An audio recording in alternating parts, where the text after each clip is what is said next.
ಎಲ್ರಿಗೂ ನಮಸ್ಕಾರ. ನಾನು ನಿಮ್ಮ ಗಿರೀಶ್ ಮಟ್ಟಣ್ಣವರ್. ವಾಯ್ಸ್ ಕ್ಲಿಯರ್ ಆಗಿ ಬರ್ತಾ ಇದ್ದರೆ ದಯವಿಟ್ಟು ವಾಯ್ಸ್ ಕ್ಲಿಯರ್ ಅಂತ ಯಾರಾದರೂ ನೋಡ್ತಾ ಇರೋರು ವಾಯ್ಸ್ ಕ್ಲಿಯರ್ ಇದೆ ಅಂತ ಸ್ವಲ್ಪ ಮೆಸೇಜ್ ಹಾಕಿ.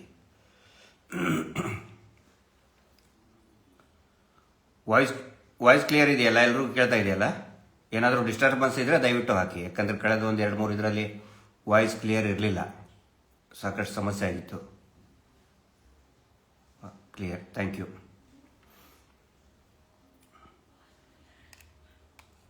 ಇವತ್ತು ಏನು ಪ್ರಸ್ತುತ ಬೆಳವಣಿಗೆ ನಡೀತಾ ಇದೆ, ಎಲ್ಲರ ತಲೆಯಲ್ಲೂ ಕೂಡ ಎಲ್ಲರೂ ಒಂದು ಕುತೂಹಲ ಮತ್ತು ಆತಂಕದಿಂದ, ಮತ್ತು ಇನ್ನೂ ಅನೇಕ ಜನ, ಸಾವಿರಾರು ಲಕ್ಷಾಂತರ ಜನ ಯಾರು ಸೌಜನ್ಯ ಹೋರಾಟವನ್ನು ಇಷ್ಟು ವರ್ಷಗಳಿಂದ ಗಮನಿಸ್ತಾ ಬಂದಿದ್ದಾರೆ, ಅವರೆಲ್ಲರೂ ಕೂಡ ನ್ಯಾಯದ ಹಂಬಲ, ನ್ಯಾಯದ ಹಸಿವಿನಿಂದ ಗಮನಿಸ್ತಾ ಇದ್ದಾರೆ. ನ್ಯಾಯ ಸಿಗುತ್ತಾ SIT ರಚನೆ ಮಾಡೋದ್ರಿಂದ? ಹೂತಿಟ್ಟ ಹೆಣಗಳನ್ನು, ಆ ಶವಗಳನ್ನು, ಅಸ್ಥಿಪಂಜರಗಳನ್ನು ಮೇಲೆ ಎತ್ತುತ್ತಾರ ಅಥವಾ ಮುಚ್ಚಿ ಹಾಕ್ತಾರ? ಜನಸಾಮಾನ್ಯರು ಸಾಕಷ್ಟು ಜನ ಪ್ರಶ್ನೆ ಮಾಡ್ತಾ ಇದ್ದಾರೆ. ನಾನು ಧನ್ಯವಾದಗಳನ್ನು ಹೇಳಲೇಬೇಕು ಪತ್ರಕರ್ತರಿಗೆ, ವರದಿಗಾರರಿಗೆ. ನಾನು ಚಾನೆಲ್ಗಳು ಅಂತ ಹೇಳಲ್ಲ, ಆ ಪತ್ರಕರ್ತರಿಗೆ, ವರದಿಗಾರರಿಗೆ ಮತ್ತು ಅನೇಕ ನ್ಯಾಯವಾದಿಗಳಿಗೆ, ಅಡ್ವೊಕೇಟ್ಸ್. ಕೆಲವೊಬ್ಬರು ಸೋಷಿಯಲ್ ಮೀಡಿಯಾದಲ್ಲಿ ಮಾತಾಡ್ತಾ ಇದ್ದಾರೆ, ಇನ್ನು ಕೆಲವೊಬ್ಬರು ಆ್ಯಕ್ಟಿವ್ ಆಗಿ ಫೀಲ್ಡಲ್ಲಿ, ನಮ್ಮ ದ್ವಾರಕಾನಾಥ್ ಸರ್ ಅಂತವರು, ಮತ್ತು ನಿವೃತ್ತ ನ್ಯಾಯಮೂರ್ತಿಗಳಾದಂಥ ಗೋಪಾಲ್ ಗೌಡರು, ಬಾಲನ್ ಸರು, ಮತ್ತು ರಂಗನಾಥ್ ಸರು. ದೊಡ್ಡ ನನ್ನ ಹೆಸರು ಎಲ್ಲರದು ನನಗೆ ಅಷ್ಟು ಹೇಳೋಕ್ಕಾಗಲ್ಲ, ಬಟ್ ಎಂಟೈರ್ ಕಮ್ಯುನಿಟಿ, ಅಂದರೆ ಆಯಾ ಪ್ರೊಫೆಷ್ನಲ್ ಕಮ್ಯುನಿಟಿ ಏನಿದೆ, ಪೂರ್ತಿಯಾಗಿ ಇವತ್ತು ಅತ್ಯಂತ ಉತ್ಸಾಹದಿಂದ ಮತ್ತು ಸಾಮಾಜಿಕ ಕಳಕಳಿಯಿಂದ ಮಾತಾಡ್ತಾ ಇದ್ದಾರೆ. ಅನೇಕ ಲೇಖಕರು, ಸಾಮಾನ್ಯರು, ಬಹಳ ದೊಡ್ಡ ಶಕ್ತಿ. ಜನಸಾಮಾನ್ಯರೇ ಈ ಹೋರಾಟದ ಅತಿ ದೊಡ್ಡ ಶಕ್ತಿ.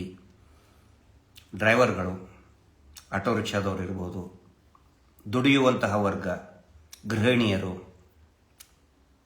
ಮಾತಾಡೋಕ್ಕೆ ಪ್ರಾರಂಭ ಮಾಡಿದ್ದಾರೆ. ಇದರಿಂದ ಯಾರು ನಿಜವಾದ ಧರ್ಮಸ್ಥಳದಲ್ಲಿ ಅತ್ಯಾಚಾರ, ಕೊಲೆಗಡುಕುತನ, ಶೋಷಣೆ ಮಾಡಿದರೂ ಅವರಿಗೆ ಭಯಂಕರವಾದಂತಹ ನಡುಕ ಶುರು ಆಗಿದೆ.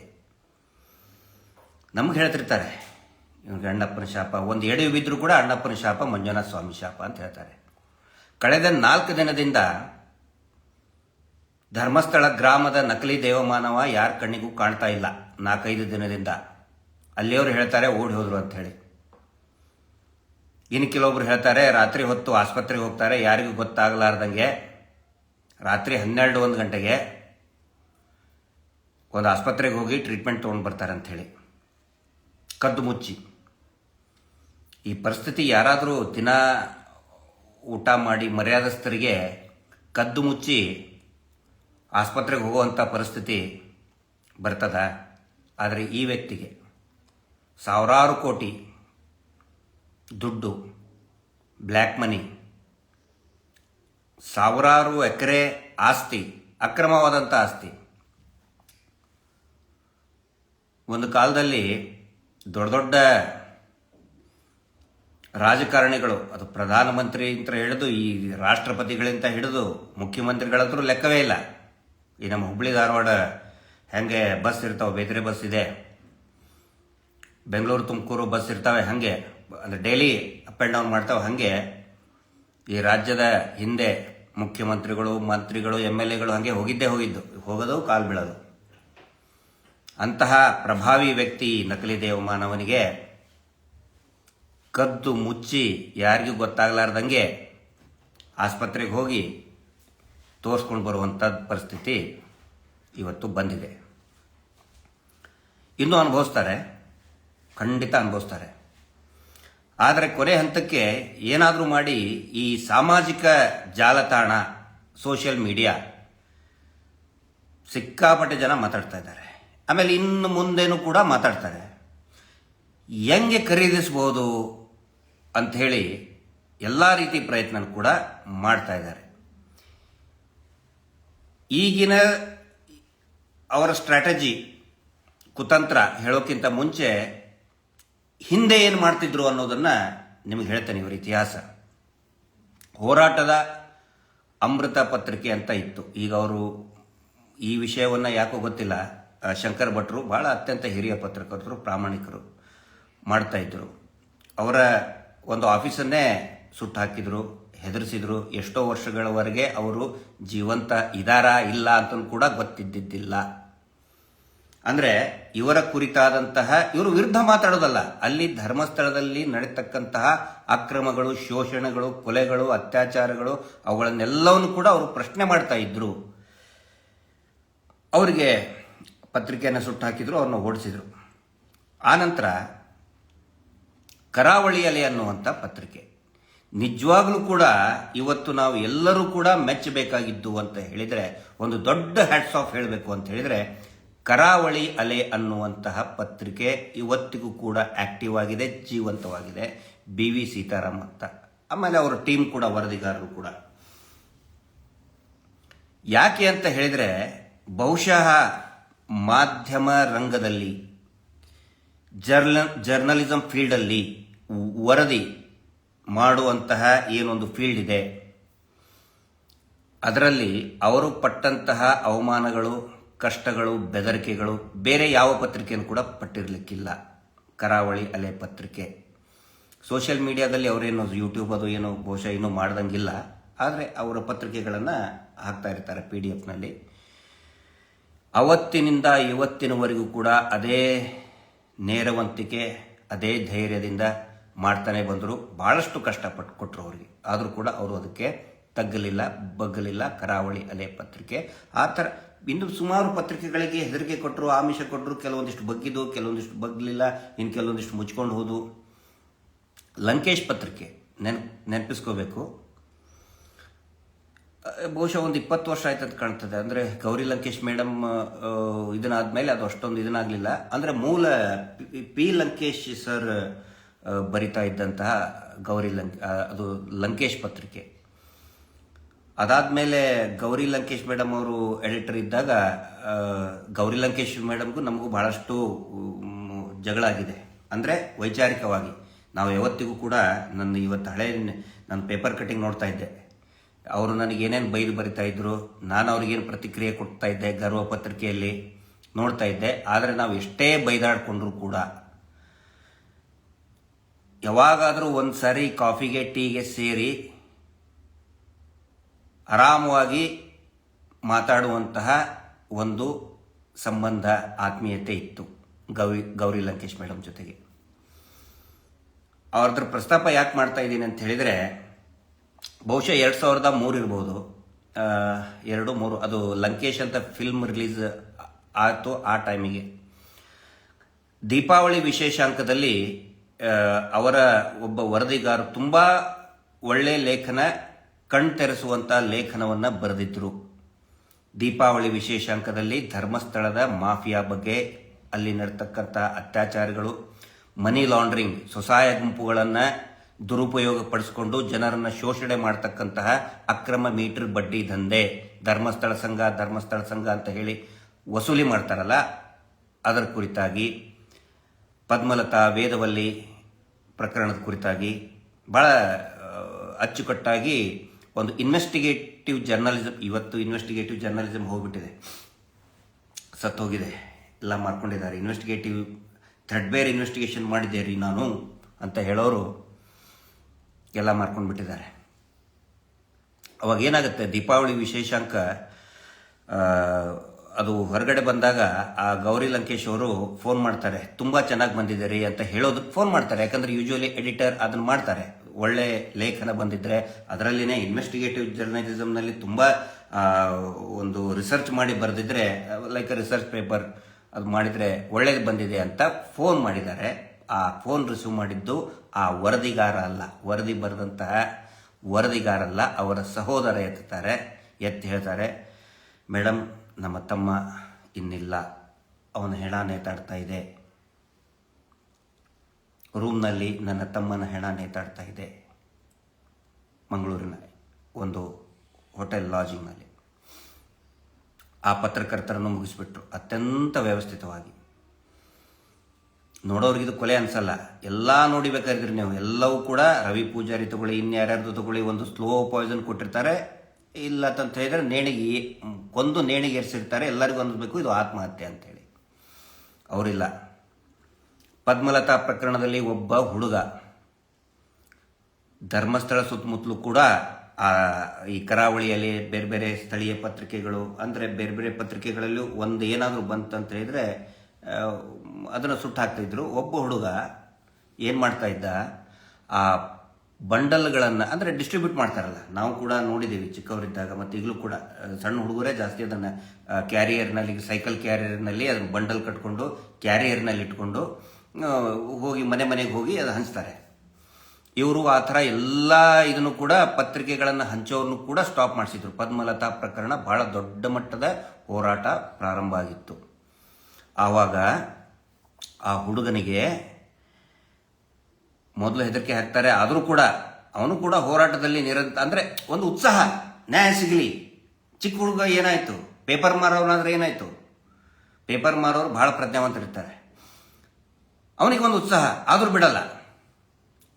ಆಗ ಆ ಹುಡುಗನ ಡೆಡ್ ಬಾಡಿ ಅದೇ ನೇತ್ರಾವತಿ, ಧರ್ಮಸ್ಥಳದ ಸ್ನಾನಘಟ್ಟದ ನೇತ್ರಾವತಿ ನೀರಿನಲ್ಲಿ ತೇಲಿ ಆ ಸ್ನಾನಘಟ್ಟದ ಹತ್ರ ಅವನ ಡೆಡ್ ಬಾಡಿ ಬಂದ್ಬಿಡ್ತು. ಇನ್ನೂ ಸಾಕಷ್ಟು ಉದಾಹರಣೆಗಳಿದೆ. ಅಂದರೆ ಮಾಧ್ಯಮಗಳನ್ನು ಯಾವ ರೀತಿ ಕಂಟ್ರೋಲ್ ಮಾಡ್ತಾ ಇದ್ರು, ಹೆದರಿಕೆ ಇಟ್ಟಿದ್ರು ಅಂತ. ಬೆಳ್ತಂಗಡಿ ಪತ್ರಕರ್ತರ ಸಂಘ, ಆ ಪತ್ರಕರ್ತರ ಸಂಘದಲ್ಲಿ ಇಲೆಕ್ಷನ್ ಆಗುತ್ತಲ್ಲ, ಪ್ರೆಸ್ ಕ್ಲಬ್ಬಿಂದ ಇಲೆಕ್ಷನ್ ಆಗುತ್ತಲ್ಲ, ಅಲ್ಲಿ ಒಂದು ರೂಲ್ಸ್ ಇದೆ. ಅವನು ಧನ್ಕೀರ್ತಿ ಆರಿಗ ಅಂಥೇಳಿ ಇದ್ದಾನೆ, ಅವನೇನೋ ಅಧ್ಯಕ್ಷ ಅಂತೆ. ಯಾವಾಗ ಏನು ಪತ್ರಿಕೋದ್ಯಮಿ ಎಷ್ಟು ಬರೆದಿದ್ದಾನೆ, ಬರೆಯಕ್ಕೆ ಬರುತ್ತೋ ಇಲ್ಲೋ ಗೊತ್ತಿಲ್ಲ. ಅವನ ನೇತೃತ್ವದಲ್ಲಿ ಚುನಾವಣೆ ಆದ ತಕ್ಷಣವೇ ಅವ್ರು ಯಾರ್ಯಾರು ಪತ್ರಕರ್ತರು, ಸೆಕ್ರೆಟರಿ, ಕಾರ್ಯದರ್ಶಿ, ಉಪಾಧ್ಯಕ್ಷರು, ಅಧ್ಯಕ್ಷರಾಗಿರ್ತಾರಲ್ಲ, ಅವರೆಲ್ಲ ಹೋಗಿ ಇವರ ಬೀಡಿನ ಮನೆಗೆ ಹೋಗಿ ನಕಲಿ ದೇವಮಾನವನಿಗೆ ಹಣ್ಣು, ಹಂಪಲ, ಪುಷ್ಪ ಎಲ್ಲ ದೊಡ್ಡ ಮತ್ತು ಸಣ್ಣ ಅಂದರೆ ಆಗಲ್ಲ, ದೊಡ್ಡ ಇದರಲ್ಲಿ ಕೊಟ್ಟು ಎಲ್ಲರೂ ಉದ್ದು ಬೀಳಬೇಕು. ಅವನ ಮುಂದೆ ಹಿಂಗೆ ಉದ್ದು ಬೀಳಬೇಕು. 180 ಡಿಗ್ರಿ 90 ಡಿಗ್ರಿಯಲ್ಲಿ ಹಿಂಗೆ ಇದು ಮಾಡಿದ್ರೆ, ನಮಸ್ಕಾರ ಮಾಡಿದ್ರೆ ಆಗೋದಿಲ್ಲ. ನಿಂತ್ಕೊಂಡು 180 ಡಿಗ್ರಿಯಲ್ಲಿ ಉದ್ದೋಕ ಬೀಳಬೇಕು ಅವನಿಗೆ. ಯಾರು ಉದ್ದೋಕ ಬೀಳಲ್ಲ ಅವ್ರನ್ನ ಆ ಪತ್ರಿಕೆಯಲ್ಲಿ ಇರಿಸ್ಕೊಡುವುದಿಲ್ಲ, ಆ ಊರಲ್ಲಿನೇ ಇರಿಸ್ಕೊಡ್ತಿದ್ದಿಲ್ಲ. ಅಂದರೆ ಇದು ಪತ್ರಿಕೋದ್ಯಮಕ್ಕೂ ನಕಲಿ ದೇವಮಾನವೂ ಇದ್ದಂತಹ ಅವಿನಾಭಾವ ಸಂಬಂಧ. ಈಗ ಅದನ್ನು ಮಾಡೋಕ್ಕಾಗೋದಿಲ್ಲ, ದಮ್ಮಿಲ್ಲ. ನಡಕ್ತಾ ಇದ್ದಾರೆ ಪೂರ್ತಿ. ಇಡೀ ಅವ್ರ ಕುಟುಂಬನೇ ನಡಗಿ ಊರು ಬಿಡೋ ಪರಿಸ್ಥಿತಿ ಬಂದಿದೆ. ಹೆದರ್ಸಾಕಂತರೂ ಆಗಲ್ಲ. ಇನ್ನು ಖರೀದಿ ಮಾಡೋಕ್ಕೆ ಹೊಂಟಿದ್ದಾರೆ ಸೋಷಿಯಲ್ ಮೀಡಿಯಾನ. ಯಾಕಂದರೆ ತುಂಬ ಪ್ರಭಾವಿ, ಇಷ್ಟೊಂದು ಜನಗಳು ಎದ್ದೇಳಬೇಕು ಅಂತ ಹೇಳಿದರೆ ಸೋಷಿಯಲ್ ಮೀಡಿಯಾ. ಸೋಷಿಯಲ್ ಅಂದರೆ ಜನರ ಮಾಧ್ಯಮ. ಹೀಗಾಗಿ ಏನಾದರೂ ಮಾಡಿ ಈ ಪೇಜ್ ರೈಟರ್ಸ್ ಇರ್ತಾರೆ ಮತ್ತು ಯೂಟ್ಯೂಬ್ಗಳದು ಓನರ್ಸ್ ಇರ್ತಾರೆ. Instagram, social media, Facebook. ನನಗೂ ಕೂಡ ಇತ್ತೀಚೆಗೆ ಹೋರಾಟದ ಮೇಲೆ ನನಗೆ ಗೊತ್ತಾಗಿತ್ತು ಈ ಪೇಜ್ ರೈಟರ್ ಅಂದ್ರೆ ಏನು, ಕಂಟೆಂಟ್ ರೈಟರ್ ಅಂದ್ರೆ ಏನು. ನಿರಂತರವಾಗಿ ಇವರು ಮಾಡ್ತಾನೆ ಬಂದರು ಇದನ್ನು. ನಾವು ಈಗ 2023 ನನಗೆ ಗೊತ್ತಿದೆ. ಬಹಳ ವ್ಯವಸ್ಥಿತವಾಗಿ ಈ ಸೋಷಿಯಲ್ ಮೀಡಿಯಾ ಯೂಟ್ಯೂಬರ್ಗಳನ್ನು ಸ್ಟಾಪ್ ಮಾಡೋದು, ಇಂಜಂಕ್ಷನ್ ತುಂಬ ಕಾಮನ್ ಆಗಿತ್ತು. ಆದರೆ ಸೋಷಿಯಲ್ ಮೀಡಿಯಾ, ಯೂಟ್ಯೂಬ್ ಅಂತ ಹೆಂಗೆ ಹೇಳಿದ್ರೆ ಕೊತ್ತಂಬರಿ ಸೊಪ್ಪಿದ್ದಂಗೆ. ಇವತ್ತು ಅವ್ರೊಂದು ಕಿತ್ತು ಹಾಕಿದ್ರ, ನಾವು ಅದೇ ಜಾಗದಲ್ಲಿ ಬೀಜ ಹಾಕಿದ್ವಿ, 4 ಬೀಜ ಹಾಕಿದ್ವಿ, ಮತ್ತೆ ನಾಳೆ ಹುಟ್ಕೊಂಡು ಬಿಡ್ತಾವೆ. ನಾಡ್ದು ನೋಡಿದ್ರೆ ಚೆನ್ನಾಗಿ ಸೊಪ್ಪು ಬಂದ್ಬಿಡ್ತದೆ. ಇವ್ರು ಇಂಜೆಕ್ಷನ್ ಕೊಡ್ತಾನೇ ಬಂದರು 2 ವರ್ಷದಿಂದ. ಇಂಜೆಕ್ಷನ್ನು, ಹೆದರ್ಸೋದು, ಡೀಲಿಂಗ್ ಮಾಡೋದು ಎಲ್ಲ ಮಾಡಿದ್ರು. ಒಂದು 100ರಲ್ಲಿ ಈ 90ರಷ್ಟು ಜನ ಗಟ್ಟಿಯಾಗಿ ಹೋರಾಟದ ಪರವಾಗಿ ನಿಂತ್ಕೊಂಡ್ರು. ಇನ್ನು 10 ಜನ ಮಾರ್ಕೊಂಡ್ರು. ನಾವು ಅವ್ರಿಗೇನು ಅನ್ನಲಿಲ್ಲ, ನಾವು ಯಾರಿಗೂ ಬಲವಂತ ಮಾಡಿಲ್ಲ, ಏನೂ ಅನ್ನಲಿಲ್ಲ. ಅದರದ್ದು ಪಾಡಿಗೆ ಅವ್ರು ಅನುಭವಿಸಿದ್ರು, ಹೋದರು. ನಾವು ಏನು ಅವರು ವಿರುದ್ಧ ದ್ವೇಷನೂ ಕಟ್ಕೊಳ್ಳಿಲ್ಲ, ಏನಿಲ್ಲ. ಸಮೀರನ್ ವಿಡಿಯೋ ಬಂದ ಮೇಲೆ ಸಿಕ್ಕಾಪಟ್ಟೆ ಏನೋ ಇವರ ಸಂಪೂರ್ಣವಾಗಿ ಬೆತ್ತಲಾಗ್ಬಿಟ್ರು ಸಮೀರ್ ಎಂ ಡಿ ಬಂದ ಮೇಲೆ. ಅವಾಗ ಹಿಂದೂ ಮುಸ್ಲಿಂ ಹಚ್ಚಬೇಕು ಅಂತ ಅವಾಗಲೂ ಭಯಂಕರ ಪ್ರಯತ್ನ ಮಾಡಿದರು, ಕಂಟ್ರೋಲ್ ಮಾಡೋಕ್ಕಾಗಲಿಲ್ಲ. ಒಂದಿಷ್ಟು ಜನ ಮಾತಾಡಿದರು, ಸಮೀರು ಮುಸಲ್ಮಾನ, ಸಾಬಿ, ಮುಲ್ಲಾ ಏನೇನೋ ಮಾತಾಡೋಕ್ಕೆ ಸ್ಟಾರ್ಟ್ ಮಾಡಿದ್ರು. ಜನ ಅದನ್ನು ಹಚ್ಕೊಳ್ಳಿಲ್ಲ. ಸಮೀರ್ ತಾನು ಏನು ಅಂತ ತಾನು ಪ್ರೂವ್ ಮಾಡಿದ. ಸ್ವತಃ ಮಹೇಶ್ ಶೆಟ್ಟಿ ತಿಮರೋಡಿ ಅವರೇ ಗಟ್ಟಿಯಾಗಿ ನಿಂತ್ಕೊಂಡ್ರು. ನಾವು ಕೂಡ ಗಟ್ಟಿಯಾಗಿ ನಿಂತ್ಕೊಂಡು ಕಾನೂನಿನ ಸಮರದಲ್ಲಿ ಅವನಿಗೆ ಏನೇನು ಸಮೀರ್ ಇಷ್ಟೇ ಅಲ್ಲ, ಅಂದರೆ ಜಾಸ್ತಿ ಹೋದ್ರು ಅಂತ ನಾನು ಹೇಳ್ತಾ ಇಲ್ಲ, ಯಾವ್ಯಾವ ಯೂಟ್ಯೂಬರು ಗಟ್ಟಿಯಾಗಿ ನಿಂತ್ಕೊಂಡಿದ್ದಾರೆ ಅವ್ರು ಎಲ್ಲರ ಪರವಾಗಿನೂ ಕೂಡ ಟೀಮ್ ತಿಮರೋಡಿ ಅಂದ್ಕೊಳ್ಳೆ ಬಂತು. ಎಲ್ಲರೂ ಬಂದ್ವಿ, ನಾವು ಅದರಲ್ಲಿ ಗಟ್ಟಿಯಾಗೇ ನಿಂತ್ಕೊಂಡ್ವಿ. ಈಗ ಈ ಹೂತಿಟ್ಟ ಶವಗಳನ್ನು ಹೊರತೆಗೆಯುವಂತಹ ಪಾಪ ಪ್ರಜ್ಞೆಯ ವ್ಯಕ್ತಿ ಭೀಮಾ ಬಂದ ಮೇಲೆ ಸಾಕಷ್ಟು ಅವರಿಗೆ ಇನ್ನು ಊರು ಬಿಡೋದು ಒಂದೇ ಬಾಕಿ. ಅವರು ಖರೀದಿ ಮಾಡಬೇಕು ಅಂತೇಳಿ ಏನು ಮಾಡ್ತಾ ಇದ್ದಾರೆ, ಮತ್ತೆ ಒನ್ಸ್ ಅಗೇನ್ ಈ ಸಮೀರನ್ ವಿಡಿಯೋ ಬಂದ ಮೇಲೆ ಅವನು ಬಂದಲ್ಲ, ಯಾರವನು ವಸೂಲಿ ಬೆಲೆ ಬಂದ, ಉಳ್ಳಾಲಕ್ಕೆ ಬಂದ, ಒಳ್ಳಾಡಿ ಹೋದ, ಏನು ಕಿತ್ಕೊಳ್ಳೋಕ್ಕಾಗಲಿಲ್ಲ. ಅನ್ಯ ಧರ್ಮೀಯರು ನಮ್ಮ ದೇವಸ್ಥಾನದ ಏನೋ ಶ್ರದ್ಧಾ ಕೇಂದ್ರದ ಮೇಲೆ ಮಾತಾಡಿದರೆ ಹೆಂಗ್ರಿ? ಇವನು ಬಾಯಲ್ಲಿ ಏನಾದರೂ ಇಟ್ಕೊಂಡಿದ್ದಾನ? ಇವನಿಗೆ ಯಾರು ಮಾತಾಡಬೇಡ ಅಂತ ಹೇಳಿದಾರ? ಬಂದು ಮಾತಾಡಿ ಮಹೇಶ್ ಶೆಟ್ಟರ್ ಹತ್ರ ಮಾತಾಡಿ ಫೋಟೋ ತೆಗೆಸ್ಕೊಂಡು ಎತ್ಕೊಂಡು ಹೋದ 4 ಲಕ್ಷ ನಕಲಿ ದೇವಮಾನ ಬೀಡನ್ ಮನೆಗೆ ಹೋಗಿ. ಇನ್ನು ಅವನೊಬ್ಬನ ಶಿಷ್ಯನ ಇಟ್ಟರು, ನಾನು ಅದನ್ನು ಮಾಡ್ತೇನೆ ಇದನ್ನು ಮಾಡ್ತೇನೆ, ಏನು ಕಿತ್ಕೊಳ್ಳೋಕ್ಕಾಗಲ್ಲ ಅವ್ರಿಗೆ. ಈಗೇನು ಮಾಡಿದ್ದಾರೆ, ಅವರೆಲ್ಲರೂ ಬೇರೆ ಬೇರೆ ಕಡೆ ಪ್ರವಾಸಕ್ಕೆ ಹೊಂಟಿದ್ದಾರೆ. ರಾಜ್ಯ ಪ್ರವಾಸ, ರಾಜ್ಯ ಯಾತ್ರೆ. ಹುಬ್ಬಳ್ಳಿಗೆ ಹೋಗಿದ್ದಾರೆ. ಹುಬ್ಬಳ್ಳಿಗೆ ಹೋಗಿ ಅಲ್ಲಿ ಪೇಜ್ ಕಂಟೆಂಟ್ ಕ್ರಿಯೇಟರ್ಸ್ನ ಕರೆಸಿ, ನೋಡಿ ನೀವು ಈ ಥರ ಎಲ್ಲ ಕೌಂಟ್ರ್ ಮಾಡಬೇಕು, ಇದನ್ನು ಅವ್ರು ಏನೇನು ಅವ್ರದ್ದು ಅಜೆಂಡಾ ಹೇಳ್ತೇನೆ. ಯಾಕಂದರೆ ಈ ಯಾರು ಪುನೀತ್ ಕೆರೆಹಳ್ಳಿ ಅಂತಹ ಒಬ್ಬ ಏನಂತ ಹೇಳಬೇಕು ಗೊತ್ತಾಗಲ್ಲ, ಧರ್ಮವನ್ನು ವ್ಯಾಪಾರಕ್ಕೆ ಇಟ್ಟಂತಹ ಅತ್ಯಂತ ನೀಚ ವ್ಯಕ್ತಿಗಳವರೆಲ್ಲ. ನನಗೆ ಬೈರಿ ಅಂತ ಹೇಳ್ತಾರೆ, ಬಯಕ್ಕೆ ಬರೋದಿಲ್ಲ, ನನಗೆ ಬೈಯೋದು ನಮ್ಮ ಕೆಲಸ ಅಲ್ಲ. ಅವನಿಗೆ ಇನ್ನೊಬ್ಬನಿದ್ದಾನೆ, ಅವನ ಹಿಂದೆ ಶೀತಲ್ ಜೈನ್ ಅಂಥೇಳಿ, ನೆನಪಿಟ್ಕೊಳ್ಳಿ ಹೆಸರನ್ನ, ಶೀತಲ್ ಜೈನ್. ಗಾಂಧಿನಗರದಲ್ಲಿ ಒಂದು ಸೆಕ್ಯೂರಿಟಿ ಆಫೀಸ್ ಇದೆ. ಒಂದು 3,000-4,000 ಸರ್ಕಾರಿ ಅಧಿಕಾರಿಗಳು, ಅದರಲ್ಲಿ ಹೆಚ್ಚಾಗಿ ಪೊಲೀಸ್ ಅಧಿಕಾರಿಗಳೇ ಜಾಸ್ತಿ. ಅವರೆಲ್ಲರ ಕಡೆಯಿಂದ ಇನ್ವೆಸ್ಟ್ಮೆಂಟ್ ಮಾಡಿಸಿದ್ದಾನೆ. ನಾನು ಅದನ್ನು ಮಾಡ್ತೇನೆ, ಇದನ್ನು ಮಾಡ್ತೇನೆ, ಆ ಕಂಪನಿ ಈ ಕಂಪನಿ ಡಬಲಿಂಗು. ಅವನು ಈ ನಕಲಿ ದೇವಮಾನವನ ಅತ್ಯಾಪ್ತ. ಅವ್ರ ಮಗನೂ ಫಾರಿನ್ಗೆ ಕಳಿಸಿದ್ದಾನೆ ಅಂದರೆ ಮೋಸ್ಟ್ಲಿ ಇವ್ರ ಮಗನ ರಕ್ಷಣೆ ಮಾಡೋಕ್ಕೆ ಏನಾರೇ ಇರ್ತದೆ. ಅತ್ಯಾಪ್ತ, ಈ ಡೀಲಿಂಗ್ ವ್ಯವಹಾರ, ಬ್ಲ್ಯಾಕ್ ಆ್ಯಂಡ್ ವೈಟ್ ಮನಿ ಮಾಡೋದು ಬೆಂಗಳೂರಿನಲ್ಲಿ. ಈ ಧರ್ಮಸ್ಥಳ ಗ್ರಾಮದ ನಕಲಿ ದೇವಮಾನವನು ಬೆಂಗಳೂರಿನಲ್ಲಿ ಒಂದು ದೊಡ್ಡ ಗ್ಯಾಂಗ್ ಇದೆ ಅವ್ರದ್ದು. ಬ್ಲ್ಯಾಕ್ ಆ್ಯಂಡ್ ವೈಟ್ ಮಾಡೋದು, ಅಕ್ರಮ ಆಸ್ತಿಗಳನ್ನು ಖರೀದಿ ಮಾಡೋದು ಅಥವಾ ಸೇಲ್ ಮಾಡೋದು. ಬಿಟ್ಟು ಬಂದಿದ್ದ ದುಡ್ಡು ವರ್ಷಕ್ಕೆ 400-450 ಕೋಟಿ ಬ್ಲ್ಯಾಕ್ ಮನಿ. ಪಾಪ ಜನರು ಹುಂಡಿಗೆ ಹಾಕಿರ್ತಾರೆ. ಮೊನ್ನೆ ತೋರಿಸಿದಲ್ಲಿ 20 ಲಕ್ಷ ರೂಪಾಯಿ ಪಾಪ ಒಂದು ಮಹಿಳೆ, ಒಂದು ಭಕ್ತೆ ಅನ್ನದಾನಕ್ಕಾಗಿ ಕೊಟ್ಟಿದ್ದಾಳೆ. ಇವ್ರು ಬರ್ಕೋತಾರೆ ಕೋರ್ಟಲ್ಲಿ, ಪ್ರಸಾರ ಮಾಡಬಾರ್ದು ಅಂಥೇಳಿ ನಾವು ಪುಕ್ಕಟೆ ಊಟ ಹಾಕುತ್ತೇವೆ, ಬಿಟ್ಟು ಊಟ ಹಾಕ್ತೇವೆ ಜನರಿಗೆ ಅಂತ ಬರ್ಕೋತಾನೆ. ಇರಲಿ, ಆ ಒಂದು ಗ್ಯಾಂಗಿನ ಸದಸ್ಯ ಇವನು ಶೀತಲ್ ಜೈನ್ ಅಂಥೇಳಿ. ಅನೇಕ ಪೊಲೀಸ್ ಅಧಿಕಾರಿಗಳಿಗೆ ಒಂದು ನೆಟ್ವರ್ಕ್ ಇಟ್ಕೊಂಡಿದ್ದಾರೆ ಅವರೆಲ್ಲ, ದುಡ್ಡು ಮಾಫಿಯಾ, ಬ್ಲ್ಯಾಕ್ ಆ್ಯಂಡ್ ವೈಟ್ ಮಾಡೋದು. ಅವನು ಈ ಯಾರು ಪುನೀತ್ ಕೆರೆಹಳ್ಳಿ ಅಂತ ಇದನ್ನು ಬಿಟ್ಟವನಿದ್ದಾನಲ್ಲ, ಅವನು ಹುಬ್ಬಳ್ಳಿಗೆ ಹೋಗಿ, ಅದರ ಹಿಂದೆ ಇವರೆಲ್ಲ ಇದ್ದಾರೆ, ವಸೂಲಿ ಬೆಲೆ ಎಲ್ಲರೂ ಇದ್ದಾರೆ, ಹೋಗಿ ಪೇಜ್ ಕಂಟೆಂಟ್ ಕ್ರಿಯೇಟರ್ಸ್ನೆಲ್ಲ ಕರೆದು ನೀವು ಹಿಂಗಿಂಗ್ ಮಾಡಬೇಕು ಅಂತ ಹೇಳಿದ್ದಾರೆ. ಏನಂತ ಹೇಳಿದರೆ ಕೌಂಟರ್ ಮಾಡೋದಕ್ಕೆ, ಇದನ್ನು ಭಕ್ತರು ವರ್ಸಸ್ ಹೋರಾಟಗಾರರು ಅಂದರೆ ನಕಲಿ ಹೋರಾಟಗಾರರು ಅಂತ ತೋರಿಸ್ಬೇಕು. ಒಂದು ತಿಳ್ಕೊಳ್ಳಿ, ಈ ಹೋರಾಟ ಏನಿದೆ ಭಕ್ತರು ವರ್ಸಸ್ ದೇವಸ್ಥಾನ ಖಂಡಿತ, ಅಂದರೆ ವರ್ಸಸ್ ಹೋರಾಟ ಖಂಡಿತ ಅಲ್ಲ. ಎಲ್ಲ ಹೋರಾಟಗಾರರು ಕೂಡ ದೇವಸ್ಥಾನದ ಮಂಜುನಾಥ ಸ್ವಾಮಿಯ ಭಕ್ತರೇ. ಇಲ್ಲಿ ಯಾರು ಕೂಡ ದೇವಸ್ಥಾನವನ್ನು ಪ್ರಶ್ನೆ ಯಾವತ್ತಿಗೂ ಮಾಡಿಲ್ಲ. ದೇವಸ್ಥಾನವನ್ನು ನಡೆಸ್ತಕ್ಕಂತಹ ಕೊಲೆಗಳನ್ನು ಪ್ರಶ್ನೆ ಮಾಡಿದ್ದೇವೆ. ಈಗಲೂ ಕೂಡ ಅನೇಕ ಪ್ರಗತಿಪರರು ಬಂದಿದ್ದಾರೆ, ಆಕ್ಟಿವ್ ಆಗಿ ಇವತ್ತು ಕೆಲಸ ಮಾಡ್ತಾ ಇದ್ದಾರೆ. ಹಿಂದೆ ಕಮ್ಯುನಿಸ್ಟರು ಕೂಡ ಮಾಡಿದ್ರು, ಈಗಲೂ ಕೂಡ ಎಡಪಂಥೀಯರು ಕೂಡ ಮಾತಾಡಿದ್ದಾರೆ. ಅವರು ಯಾರು ಕೂಡ ದೇವಸ್ಥಾನವನ್ನು ಹೀಗಳಿಲ್ಲ, ಗೇಲಿ ಮಾಡಲಿಲ್ಲ. ಅಪನಂಬಿಕೆಯ ರೀತಿ ಮಾತಾಡಲಿಲ್ಲ.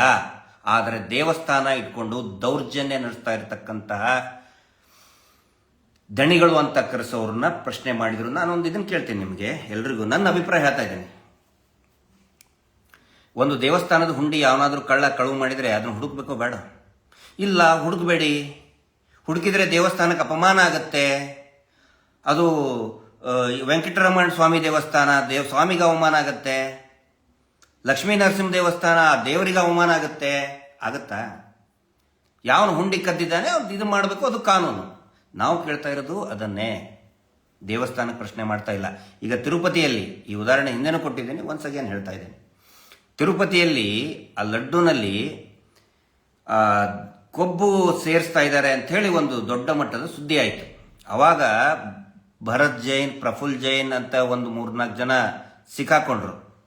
ಶಿಕ್ಷೆಗೆ ಬಳಸಿದ್ರು. ಸರ್ಕಾರ ತುರ್ತಾಗಿ ಆಕ್ಷನ್ ತಗೊಳ್ತು.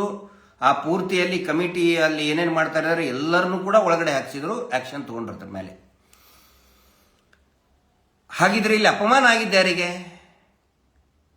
ತಿರುಪತಿಯ ವೆಂಕಟರಮಣ ಸ್ವಾಮಿಗೆ ಅಪಮಾನ ಆಯ್ತಾ? ಇಲ್ಲ ತಾನೆ. ಅಲ್ಲಿ ಆಗ್ತಾ ಇರುವಂತ ಅಕ್ರಮಗಳನ್ನು ಬಯಲಿಗೆ ತಂದು ಅಕ್ರಮ ಮಾಡ್ತಾ ಇರೋರಿಗೆ ಶಿಕ್ಷೆ ಒಳಪಡಿಸಿದ್ರೆ ದೇವ್ರಿಗೆ ಹೆಂಗೆ ಅವಮಾನ ಆಗುತ್ತೆ ರೀ? ದೇವಸ್ಥಾನಕ್ಕೆ ಹೆಂಗೆ ಅವಮಾನ ಆಗುತ್ತೆ? ಇವರು ಅದನ್ನ ಕ್ರಿಯೇಟ್ ಮಾಡ್ತಾ ಇದ್ದಾರೆ. ನೋಡಿ, ದೇವಸ್ಥಾನದ ವಿರುದ್ಧ ಮಾತಾಡ್ತಾ ಇದ್ದಾರೆ. ಅದನ್ನ ಆ ರೀತಿ ನೀವು ಹೇಳಬೇಕು. ಕಂಟೆಂಟ್ ಈ ಸೋಷಿಯಲ್ ಮೀಡಿಯಾ ಇದರಲ್ಲೆಲ್ಲ ಪೇಜ್ ರೈಟರ್ಗೆ ಹೇಳ್ತಾ ಇದ್ದಾರೆ.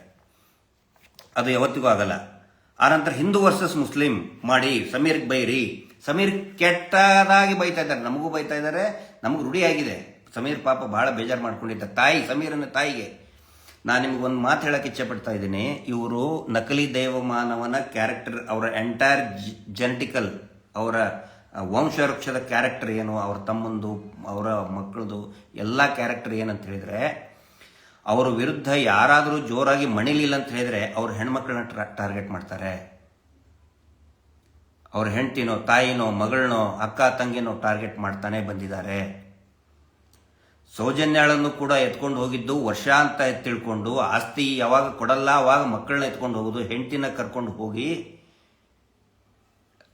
ಆಸ್ತಿನ ರಿಜಿಸ್ಟರ್ ಮಾಡಿಸೋದು ಇವರ ಹಳೆಯ ಚಾಳಿ. ಇದು ಮಂಗಳೂರಿನಲ್ಲಿ, ದಕ್ಷಿಣ ಕನ್ನಡ ಜಿಲ್ಲೆ ಬೆಳ್ತಂಗಡಿ ಆಸುಪಾಸಿನಲ್ಲಿ ಇವರ ದಾಹಕ್ಕೆ ಬಲಿಯಾದಂತಹ, ಭೂಮಾಫಿಯಾ ದಾಹಕ್ಕೆ ಬಲಿಯಾದಂತಹ ಅನೇಕರಿಗೆ ಗೊತ್ತಿದೆ. ಮನೆಯಲ್ಲಿರೋ ಹೆಣ್ಮಕ್ಳನ್ನ ಕರ್ಕೊಂಡು ಹೋಗ್ಬಿಡ್ತಾರೆ, ಅಲ್ಲಿ ರಿಜಿಸ್ಟರ್ ಆದರೆ ಮಾತ್ರ ಬಿಡ್ತಾರೆ. ಅಂದರೆ ಹೆಣ್ಮಕ್ಳನ್ನೇ ಟಾರ್ಗೆಟ್ ಮಾಡೋದು. ಈಗಲೂ ಕೂಡ ಬೈಯೋದು ಮನೆಯಲ್ಲಿರ್ತಕ್ಕಂಥ ಹೆಣ್ಮಕ್ಳನ್ನೇ. ಪಾಪ ಸಮೀರ್ ಬಹಳ ಡಿಸ್ಟರ್ಬ್ ಆಗಿದ್ದ. ಮಹೇಶ್ ಶೆಟ್ಟರ್ಗಂದ್ರು ಪಾಪ ಅದು ಎಷ್ಟು, ಅದೇ ಹೇಳ್ತಾ ಇದ್ದೇನೆ, ಅವರು ಹೋರಾಟದ ಪರ್ವತನೇ ಹಿಮಾಲಯ. ಏನಂದ್ರು ಚಳಿ, ಗಾಳಿ, ಮಳಿ, ಬಿಸಿಲು ತಡ್ಕೊಳ್ತಾನೆ ಇದ್ದಾರೆ. ನಾವು ಕೂಡ ಅದು ರೂಢಿ ಆಗಿಬಿಟ್ಟಿದೆ. ಅದೇ ನಾನು ಹೇಳ್ತಾ ಇದ್ದೇನೆ, ಇವರು 3 ಬಿಟ್ಟಿದ್ರೆ ನಾವು 6 ಬಿಟ್ಟವರು. ಇಂಥವ್ರ ವಿರುದ್ಧ ಮಾತಾಡಬೇಕು, ಕಾದಾಡಬೇಕಂತ